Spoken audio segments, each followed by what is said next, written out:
What's up, everybody? Brett Okamoto from ESPN, joined today by UFC middleweight Robert Whittaker, who always looks like he's joining straight off of his Twitch feed or his video gaming life. We appreciate you taking a few minutes off of the video games to speak with us ahead of the fight, Rob. Made exceptions, mate. Well, before we get into any fight talk, man, I think congratulations are in order, right? Earlier this month or last month, I guess, because we're in October. You and your wife posted you're expecting a new baby, huh? So that's a pretty big deal. Yeah, it is. It is. And no, I'm very excited. Number 4 is a little scary, but it's all a bit of fun. Yeah, you just so your kids now they're getting a little older, right? They're 3 and 4. Is that about right? Yeah. So 5, 4, and going on 3. 5, 4, and 3. So you're ready to start over and go back to the diapers and the night feedings and all that? I don't think I am, but it is what it is at this point. When is the due date? I think early next year, so like January. Early next year. Okay. Mm. So as terms of anything that it changes about this fight preparation or going into a fight on Fight Island in October, really nothing too major. I mean, you may miss a doctor's appointment or something. I'm guessing, but it's you got a little bit of time. You got a little bit of a cushion there. By kid 4, mate, you stop going to those doctor's appointments. Right? Trust me. But yeah, honestly, nothing's really changed. Like that's why one of the main reasons why I took this fight straight after the last one is just because I wanted to have the end of the year off, just so I can just be with my family and spend time and relax a bit. Yeah. Well, I want to get to the fight, obviously, but one more non-fight related question I had for you is, so after the last one, so this is going to be your second trip to Fight Island. You go back, you fly back to Australia, you have to quarantine for 14 days. Yeah, That is the case again this time around. I'm not sure. Hopefully, the regulation changes so that it's a shorter period. But at this current stage, yes, it's another 14 days now. So how do you feel about quarantining for 2 weeks after you've already done it? I mean, having that experience already, what would be the thought process going in? I am so excited. You got no idea. Like, and it's just like, because by the time you get out, you're itching to get out. You want to see your family, you miss everyone, and you're itching to get out. But then as soon as you get out, you realize how good you had it in there. You had no responsibilities, no one yelling at you, no one telling you what to do. You were free, like you did your own stuff, and because it's after the fight, I'm eating whatever I want. It's just, it's a luxury. I think I'm gonna enjoy. Well, that's what I was going to ask you, is that if you left me alone in a hotel room for 14 days with no responsibilities and access to round the clock food delivery, I mean, peel back the curtain a little bit. How ugly did it get in that room for you, Rob? Oh, it was filthy. Like I was a glutton. I made myself sick. Well, I mean, we got that to look forward to, but first we got the fight against Jared Cannonier. Obviously a really big fight. This fight was supposed to happen back in March. Just talk about Jared at first. I mean, he's a real interesting guy in that obviously he came from heavyweight, then light heavyweight, and now has been undefeated at middleweight. I mean, what have you seen out of him in his last 3 fights at middleweight? He's tough. He's tough. He's relentless, and he's got very good striking. He's I'm gonna exclamate. He's tough. I think that's a big key in his like forward pressure and momentum in how he takes fights and how he fights himself. But I think he's a dangerous opponent. I'm expecting a very hard fight, but I think I'm ready for it. I'm just going to be too much for him, and I'm going to weather his storm and just give it back. When you say he's tough, are you talking about like his ability to take a shot, or like exactly his ability that, to stay exactly in a fight? that. Yeah. Exactly. Well, both of those, because he's in your face. He's in your face. He takes shots. He can hand shots. He's very happy to trade 1 for 1. You know what I mean? That's always a scary guy, especially with a guy who has as much power as Jared. What's more stressful? Because everybody was laughing about how you were talking about the chess match that you and Darren had, and I can see exactly why that would be stressful. Is because you're both sitting there waiting for each other to go, and you don't know. Or is it more stressful having a guy that's going to be in your face the whole time and it's going to, no matter what you hit him with, almost he just sticks around? Yeah, it's two different beasts. It's two different beasts. I guess it might have been stressful if it was 5 rounds, but 3 rounds, I only got to do it for 15 minutes. I I'm looking to pepper him and just pick him apart and use my superior striking to get at him. And I'm as tough as they come as well. So let's see. Yeah. There was a time, where he lost 3 or 4, and that's when he moved down to middleweight. And it turns out that the 3 or 4 that he lost were to pretty good opposition. He fought Jan Blachowicz, Dominic Reyes, and Glover Teixeira. When you look at those fights, are you seeing anything that you can pick up on, or because it was at light heavyweight, it was just a very different fight? Or do you, It's do a you see very something? different. Yeah, it's a very different dynamic. He as a middleweight is dynamically a different fighter than he was in the light heavyweight and the heavyweight divisions.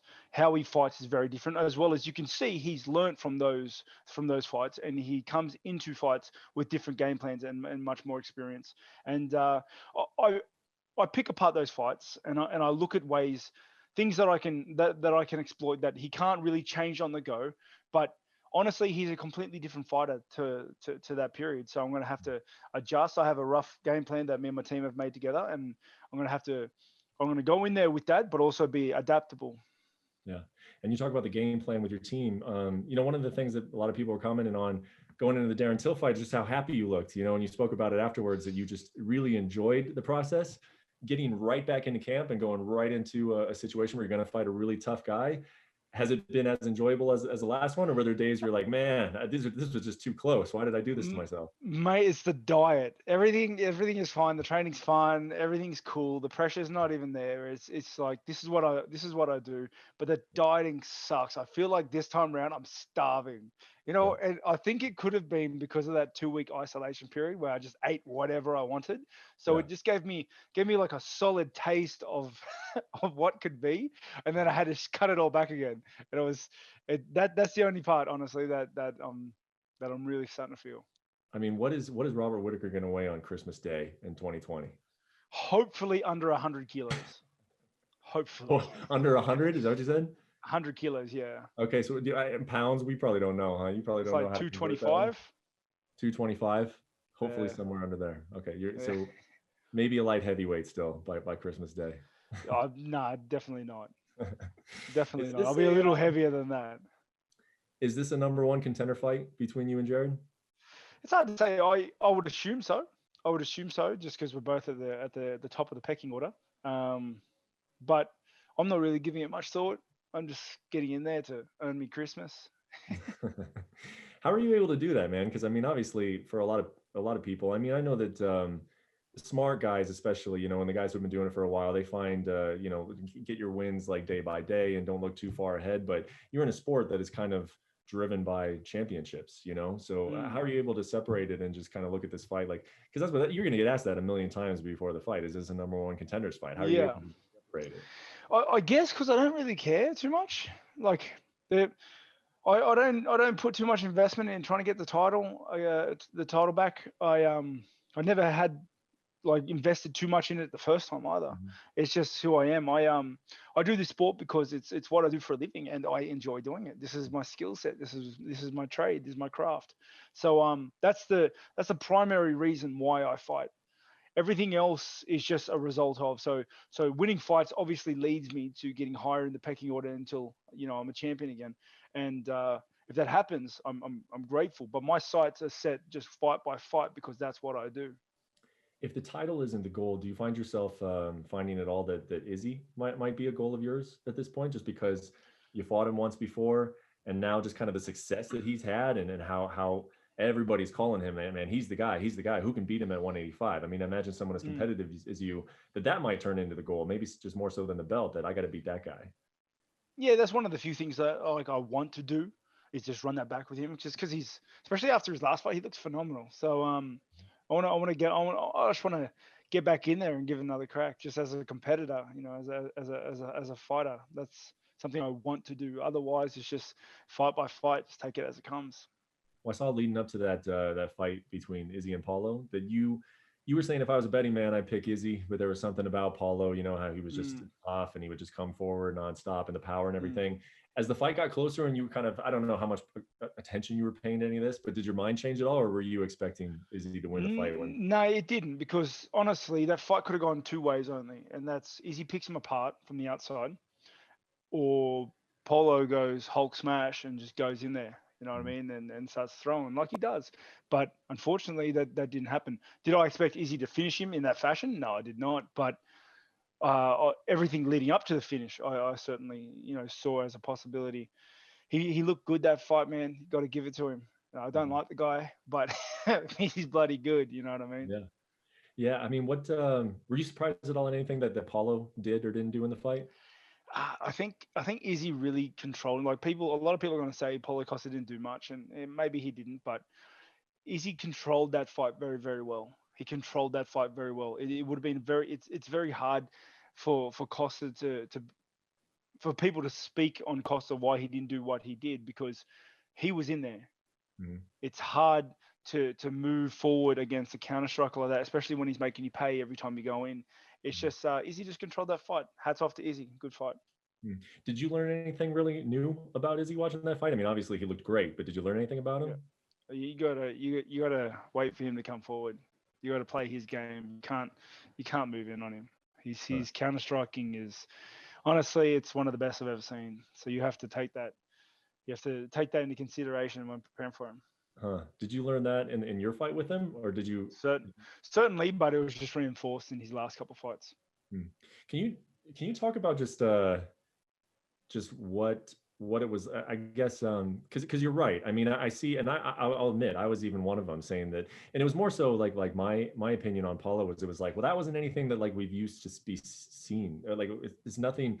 It's not the Paulo that we were used to see. Like he got to the dance fighting a certain way, and then he just didn't go forward in the fight. But I've had some people push back on me, and say, well, like, and of course it's easier said than done. But can you talk about like what does Izzy do so well? I mean, you generalize it like he's a good counter striker, but can you just kind of talk about what you remember about being in there with him? He's hard to hit. That's honestly, it's nothing complicated. He's hard to hit and he strikes off it. So he makes you miss and then he punishes you. That's his whole game. He uses his physicality to be able to do that. He's very fast. He's very accurate. That's all there is. That's all there is to it. And I say it like it's a simple piece of the puzzle, but trying to work around that is hard. In saying that, people like Gastelum had so much success moving forward into it. Like it surprises me how much success he had in that regard. So yeah, maybe it had something to do with the southpaw. Who knows? Yeah. Do you find yourself like preparing for him at all in addition to Jared Cannonier? Like do you find yourself kind of watching him or looking at him? Yeah, not at all. Because I don't, like I said, I don't really like him. So I can't stand watching his stuff. I watched that fight, and like I said, I'll give him his props when it's due. He's bloody good. Yeah. But I don't keep up to date with what he's doing. He's doing his thing. I'm walking my own path. Yeah. So you said that the title doesn't matter, but obviously you would like to fight Izzy again. Should we expect you to call for it? Like you win this fight against Jared Cannonier, will you be making sort of your pitch to it, or will you be like, it's obvious at this point? Who knows? I'm just gonna go wing this one. I'm not planning anything, and in the heat of the moment, who knows what I say. Well, last thing I'll ask you about is Izzy seems to want to fight Jared. Are you aware of this? I mean, he keeps saying that he wants to fight Jared, and in fact, he actually said that he thinks Jared will destroy you. Yeah. And that he'll fight Jared next. I mean, did you make anything like why do you think he believes that Jared Cannonier will destroy you? Is the word that he used? I don't know. I think there's a lot of people that think that. And who knows? Maybe he does. But I'm not gonna take it lying down. I'm gonna go out there and I'm gonna give him everything I have. So we'll see about that. And as for why he's lining up Jared, I think that's stylistically a better fight for him. Mm-hmm. He's trying to move the tables in his favor. But maybe it's what he said is true. Maybe he just likes the guy. Well, man, you look happy again. You look like you don't got a care in the world. You don't look like a guy who's going to be fighting a monster who's going to be coming at you for 15 minutes straight in a few weeks. You look very, very much at peace. Is that's my brother? I am the monster. That's what everyone gets confused about. That's perfect. Well, we'll let you get back to your video games, get back to training. And have a safe flight over to Fight Island. Enjoy your quarantine, man. We'll talk to you. Thank you, mate. It's always good to talk to you. Thank you. Thank you, Rod. See ya. Thank you for watching ESPN on YouTube. For live streaming sports and premium content, subscribe to ESPN+.